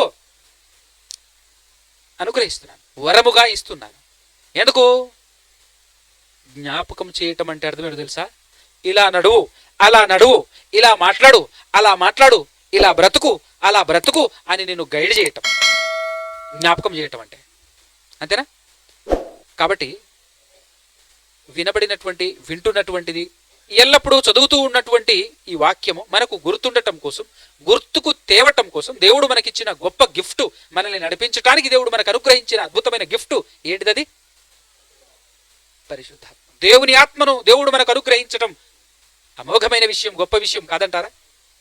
కాబట్టి ఆ ఆత్మ కలిగినటువంటి మనం మరలా ఆ ఆత్మను పోగొట్టుకున్నాం అనుకో, ఎట్టుంటే తెలుసా?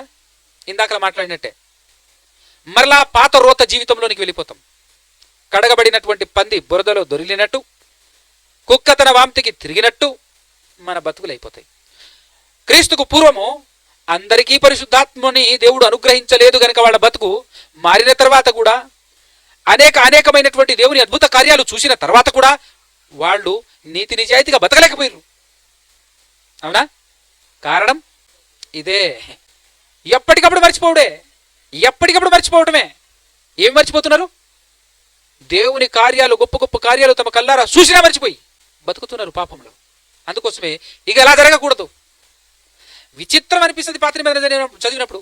ఇంత భయంకరమైనటువంటి అద్భుతమైనటువంటి కార్యాలు, దేవుని కార్యాలను కళ్ళారా చూసిన తర్వాత కూడా మరలా మట్టి తీసుకొచ్చేసి, బండ తీసుకొచ్చేసి, దాని చక్కటి రూపం ఇచ్చేసి మరలా దాన్ని మొక్కుతుంటారు. చూడండి, నేనున్నాను అని పైనుంచి దేవదూతల వాయిస్ ద్వారా మాట్లాడి చెవులు బలిగేలా వినిపించినా కూడా కొద్ది నిమిషాలలోనే, కొద్ది రోజులలోనే మరలా పోయి తీసుకెళ్లేసి మళ్ళా బంగారంతోనూ, వెండితోనూ, కర్రతోనూ, రాళ్లతోనూ విగ్రహాలను చేసుకొని రకరకాల దేవతలను పూజించుకుంటూ కూర్చోవటం. అవి మాట్లాడేది లేదు, చేసేది లేదు, అసలు కనబరిచేది లేదు, ఏమి లేదు. వింతగాదా? మానవ బ్రతుకు, మానవ మనసు ఎంత విచిత్రంగా కనబడిందో పాత నిబంధన చదివితే మనకు అర్థమవుతుంది. కాబట్టి కరెక్ట్గా చెప్పాలంటే మనం కుక్కలకు పోటీలు అవ్వకూడదు, కుక్కలతో పోటీ పడకూడదు, పందులతో పోటీ పడకూడదు. ఎందుకంటే పందులంటే మా క్యారెక్టర్లో మీరు వస్తున్నారేట్రా, ఇది మా లక్షణాలు, ఇది మా క్యారెక్టరు, ఎంత కడిగినా బురదలో పడటం, అది మా క్వాలిటీ, మా క్యారెక్టరు, మాతో కాంపిటీషన్ వస్తున్నారేంద్ర మీరు అని చెప్పేసి అవి బాధపడుతుంటాయి పాపం. అవునా కదా? అందుకోసమే చెప్తున్నా, కుక్కలతోనూ పందులతోనూ మనం పోటీ పడకూడదు. మనం పోటీ పడాల్సింది ఇక్కడ ఉన్నటువంటి అపోస్తులతోనూ, పాత నిబంధన భక్తులతోనూ, మన ఎదురు ఉంచబడిన శిఖరం, మనం పొందుకోవాల్సిన బహుమానం, లేదంటే మనం అందుకోవాల్సినటువంటి శిఖరం ఏంటి అంటే యేసుక్రీస్తు ప్రభువారు. ఆయన వైపు చూపిస్తున్నాడు దేవుడు. పద, ఆయన్ని చూస్తూ పరిగెత్తు అంటున్నాడు. అర్థమైందా? కాబట్టి పరిశుద్ధాత్ముని పని, దేవుడు మనకు అనుగ్రహించినటువంటి అద్భుతమైనటువంటి గిఫ్ట్ పరిశుద్ధాత్మ అయితే, ఆ పరిశుద్ధాత్ముని పని ఏంటి మనం చూసాము. బోధించడం అది కంప్లీట్ అయిపోయింది, గ్రంథస్థం చేయబడింది కదా, అవునా కదా? ఆ తర్వాత జ్ఞాపకం చేయటం ఒకటి మిగిలి ఉంది. ఇక్కడ యేసుక్రీస్తు ప్రభువు వారు చెప్పారు, మన వాక్యం బోధించేటప్పుడు వింటున్నటువంటి అన్యులు ఎవరైతే ఉన్నారో వాళ్లను పాపము ఒప్పింప చేసేటటువంటి కార్యక్రమం కూడా ఎవరిది? వాళ్ళ దగ్గరికి వెళ్ళి మనం చెప్తున్నటువంటి సత్యవాక్యాన్ని బట్టి సరైనటువంటి విధానంలో మన వాక్యం చెప్తున్నప్పుడు, సువార్త ప్రచారం చేస్తున్నప్పుడు వాళ్ళ దగ్గరికి వెళ్ళేసి తప్పును ఒప్పింప చేయటం, వాళ్ళ బ్రతుకును వాళ్లకు తెలియచేయటం. రైట్? అది అంత మాత్రమే కాకుండా ఒప్పుకున్న తర్వాత దేవుడు ఈ లోకానికి పంపించిన యేసుక్రీస్తు ఎవరో కాదు, నీ రాజు, నీ ప్రభు అని కూడా ఒప్పింప చేసేటటువంటి పని ఎవరిది? పరిశుద్ధాత్మదే. మొదటి కొరింథీ పత్రిక 12వ అధ్యాయము 3వ వచనం ఒక్కసారి చదవండి, అక్కడ ఉంటుంది అన్నమాట. ఇందుచేత దేవుని ఆత్మ వలన మాటలాడువాడెవడును యేసు శాపగ్రస్తుడని చెప్పడనియు, పరిశుద్ధాత్మ వలన తప్ప ఎవడును యేసు ప్రభువు అని చెప్పలేడనియు నేను మీకు తెలియజేయుచున్నాను అన్నాడు. చూసారా? అంత మాత్రమే కాకుండా మొదటి శతాబ్దపు కాలంలో వాక్యాన్నంతటినీ ఏ విధంగా పనిచేసి వాక్యాన్ని స్థిరపరిచాడు పరిశుద్ధాత్ముని పనే కదా. యేసుక్రీస్తు ప్రభువు వారు చెప్పవలసినవి ఇంకా ఉన్నవి, అవి నేను చెప్పలేను, చెబితే మీరు సహించలేరు, నా తదనంతరం, నా తర్వాత నేను పంపించబో ఆదరణకర్త అనగా సత్యస్వరూపి అయిన ఆత్మ వచ్చి సమస్తమును మీకు బోధించును అనేటటువంటి మాట ఏదైతే చెప్పాడో, ఆ సమస్తమును ఎలా బోధించాడు, బోధించి ఏ విధంగా స్థిరపరిచాడు అనేటటువంటి విషయం కూడా కింద మనం చూసినట్లయితే 12వ అధ్యాయంలో మొదటి కొరింథీ పత్రిక 4 నుంచి 6 వచనాల వరకు చూస్తే మనకు అర్థమవుతుంది. నేను చదువుతాను, జాగ్రత్తగా వినేటట్టుగా. కృపావరములు నానా విధములుగా ఉన్నవి కానీ ఆత్మ ఒక్కడే, మరియు పరిచర్యలు నానా విధములుగా ఉన్నవి కానీ ప్రభువు ఒక్కడే, నానా విధములైన కార్యములు గలవు గాని అందరిలోనూ అన్నింటినీ జరిగించు దేవుడు ఒక్కడే. అయినను అందరి ప్రయోజనము కొరకు ప్రతి వానికి ఆత్మ, ఎవరు ఈ ఆత్మ? పరిశుద్ధాత్మ ప్రత్యక్షత అనుగ్రహింపబడుచున్నది. ఆత్మ ప్రత్యక్షత అనుగ్రహింపబడుచున్నది ఎలైనగా, ఒకరికి ఆత్మ మూలముగా బుద్ధివాక్యమును, మరి ఒకరికి ఆ ఆత్మను అనుసరించిన జ్ఞానవాక్యమును, మరి ఒకరికి ఆ ఆత్మ వలననే విశ్వాసమును, మరి ఒకరికి ఆ ఒక్క ఆత్మ వలననే స్వస్థపరుచు వరములను, మరి ఒకరికి అద్భుత కార్యములను చేయు శక్తియు, మరి ఒకరికి ప్రవచన వరమును, మరి ఒకరికి ఆత్మల వివేచనయు, మరి ఒకరికి నానా విధ భాషలను, మరి ఒకరికి భాషల అర్థము చెప్పు శక్తియు అనుగ్రహింపబడి ఉన్నవి. అయినను వీటన్నింటినీ ఆ ఆత్మ ఒక్కడే తన చిత్తము చొప్పున ప్రతివానికి ప్రత్యేకముగా పంచి ఇచ్చుచు కార్యాన్ని సిద్ధింపజేయుచున్నాడు, కార్యసిద్ధి కలుగజేయుచున్నాడు. ఏ కార్యసిద్ధి? అతనికి ఇవ్వబడిన కార్యం ఏంటి? సమస్తమును బోధించాలి. యేసుక్రీస్తు ప్రభుల వారి తదనంతరము సమస్తమును చెప్పి స్థిరపరచాలి. దానికోసం అని చెప్పేసి ఇవన్నీ ఇచ్చుకుంటూ వాళ్ళ చేత ఏం జరిపిస్తున్నాడు? స్థిరపరుస్తున్నాడు. అర్థమవుతుందా? వాళ్ళ చేత ఇవన్నీ అనుగ్రహిస్తూ స్థిరపరుస్తూ ఉన్నాడు. దాని కొరకు ఇంకొక మాట కూడా మీకు చూపిస్తాను. హెబ్రీలకు రాసినటువంటి పత్రిక 2వ అధ్యాయం 3-4 వచనాలు కలిసి ఉంటుంది. 2వ అధ్యాయంలో హెబ్రీ పత్రిక, ఇంత గొప్ప రక్షణను మనము నిర్లక్ష్యము చేసినడల ఎలాగు తప్పించుకొందుము. కదా, గొప్ప రక్షణే కదా ఇది. యేసుక్రీస్తు ప్రభువుల వారి ద్వారా పాపాన్ని క్షమించే కార్యక్రమం. ఆ తర్వాత పరిశుద్ధాత్మ చేత పాపాన్ని ఒప్పించి తర్వాత సరైనటువంటి మార్గంలో నడిపించేటటువంటి కార్యక్రమం. మరి ఇంత గొప్ప రక్షణను నిర్లక్ష్యం చేస్తే ఎట్లా నువ్వు అని చెప్పి ఏం చెప్తున్నాడు అంటే, ఎలా తప్పించుకుందాము? అట్టి రక్షణ, అలాంటి ఆ గొప్ప రక్షణను ప్రభు బోధించటం చేత ఆరంభమైందట. ఈ రక్షణ ఎలా ఆరంభమైంది? యేసుక్రీస్తు ప్రభులు వారు బోధించటంతో ఆరంభమై దేవుడు తన చిత్తానుసారముగా సూచక క్రియల చేతను, మహత్కార్యముల చేతను, నానా విధములైన అద్భుతముల చేతను, వివిధములైన పరిశుద్ధాత్మ వరములను అనుగ్రహించుట చేతను, ఇవన్నీ మనం చదువుకొని వచ్చాం ఇందాకలా. ఎక్కడ? 1 కొరింథీ పత్రిక 12వ అధ్యాయంలో. వివిధమైన పరిశుద్ధాత్మ వరములను అనుగ్రహించుట చేతను వారితో కూడా సాక్ష్యమిచ్చుచుండగా వినిన వారి చేత మనకు దృఢపరచబడెను.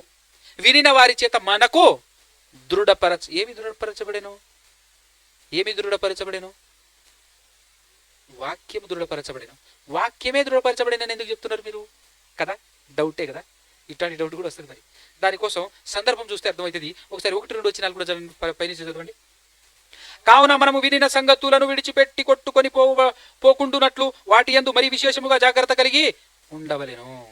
ఎందుకు విన్న విషయాలను విడిచిపెట్టేసి కొట్టుకొని పోకుండా ఉండాలి? అలా ఉండేందుకు జాగ్రత్త పడండి అని ఎందుకు చెప్తున్నాడంటే, ఎందుకనగా దేవదూతల ద్వారా పలకబడిన వాక్యము స్థిరపరచబడినందున. దేవదూతల చేత పలకబడిన వాక్యం స్థిరపరచబడిందా? ఎక్కడ స్థిరపరచబడింది? పాత నిబంధనలో అదే కదా. ఆ పాత నిబంధనలో ఉన్నటువంటి వాక్యం అంతా ఎవరి చేత పలకబడింది? దేవదూతల చేతనే కదా పలకబడింది. తెలుసా ఇదంతా ఎవరికి? అందరికి తెలుసా? తెలియకపోతే ఒక వచనం చూస్తారా? చూద్దామా?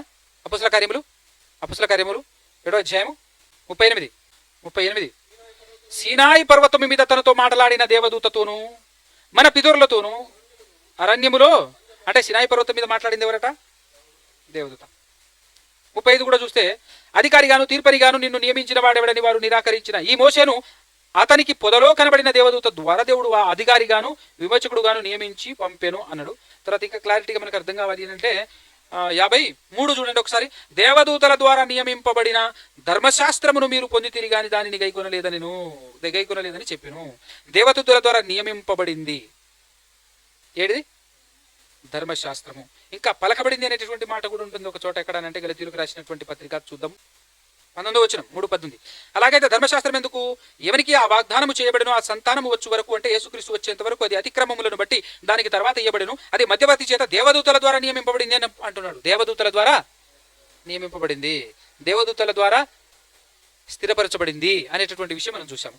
సో ఇక్కడ మరలా హెబ్రీ పత్రిక 2:2 చూద్దాం. ఎందుకనగా దేవదూతల ద్వారా పలుకబడిన వాక్యము స్థిరపరచబడినందున ప్రతి అతిక్రమమును అవిధేయతయు న్యాయమైన ప్రతిఫలము పొంది ఉండగా, అంటే పాత నిబంధన కాలంలో న్యాయమైన ప్రతిఫలం వెంటనే పొందినట్టుగా అదంతా స్థిరపరచబడిందా లేదా? దేవదూతల చేత పలకబడినటువంటి వాక్యము స్థిరపరచబడి ఉంది. అది మనం చదువుతున్నాం ఆల్రెడీ. అది ఎలా స్థిరపరచబడితే, ఆ వాక్యము దేవదూతల చేత పలకబడిన ఆ వాక్యమే స్థిరపరచబడితే, ఇప్పుడు దేవుని కుమారుడైన యేసుక్రీస్తు ప్రభువుల వారి చేత పలకబడి పరిశుద్ధాత్మ చేత నానా విధములైనటువంటి వాటన్నిటి చేత ఇంత గొప్ప రక్షణ మనకు అందించి, ఆ రక్షణనంతటినీ ఎలా ఉంది, ఏ విధంగా జరిగింది అనేటటువంటి విషయాలన్నీ కొత్త నిబంధనలో ఎలా స్థిరపరచబడిందో, ఎలా మనకు దృఢపరచబడిందో చెప్తున్నాడు 3-4 వచనాల్లో. సో సందర్భానుసారంగా చూస్తే ఏం స్థిరపరచబడింది? అది ఇంత గొప్ప రక్షణకు సంబంధించినటువంటి వాక్యాన్ని స్థిరపరిచాడు. ఎలా స్థిరపరిచాడు? ఏ విధంగా స్థిరపరిచాడు? స్థిరపరచడం, బోధించడం అయిపోయింది అన్న సంగతి ఇక్కడ. దృఢపరచబడేను అన్నాడు, దృఢపరచబడును అనలే. దృఢపరచబడుతుంది అని కూడా చెప్పలే. దృఢపరచబడేను అంటే ఆల్రెడీ అయిపోయింది. అందుకోసం ప్రకటన గ్రంథం చివరి మాటల్లో చూస్తే సమాప్తం. ఇందులో ఒకటి కలపకూడదు, ఇందులో ఒకటి తీసివేయకూడదు. కలిపినా తీసివేసినా మీకు పరలోకంలో పాలుండదు, అంటే చోటు ఉండదు అనేటటువంటి విషయాన్ని చెప్పాడు. సో పరిశుద్ధాత్మ దిగినప్పుడు పిచ్చి కేకలు వేయటం, పిచ్చి కూతలు కూయటం జరగదు. అవునా? బైబిల్ ఎక్కడ కూడా పరిశుద్ధాత్మ వచ్చినప్పుడు కేకలేసినట్లేదు. చాలా పద్ధతిగా దేవుని గొప్ప కార్యాలను వివరించారు వేరే భాషల్లో, అంటే వారికి రాని భాషల్లో.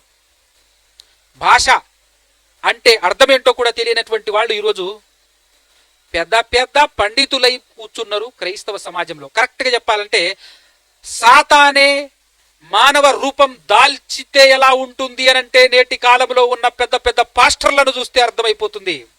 పేరు మాత్రం పాస్టర్, పోస్టర్ అంతా ఏముంటది సాతానే. దేవుని వాక్యం రూపం దాలిస్తే యేసుక్రీస్తు, దయ్యము యొక్క మాటలు రూపం దాలిస్తే నేటి కాలంలో ఉన్నటువంటి పాస్టర్లు అని చెప్పొచ్చు 100%. ఆడ తయారై ఉన్నారు. ఏంటంటే భాష అనేటటువంటి 2 అక్షరాల పదానికి అర్థం తెలియకపోతే పిచ్చి కూతలు కూసుకుపోయాక ఏం చేస్తారండి? దేవుడు చక్కగా రాశాడు భాష అనే 2 మాటలకు ఉన్నటువంటి పదం. భాష అని దేనంటారు? ఇప్పుడు పిచ్చోళ్ళు ఏదేదో మాట్లాడుతుంటారు, దాన్ని ఏమంటారు? భాష అంటారు. ఎవడన్నా భాషకు దానికి తేడా ఉందా లేదా?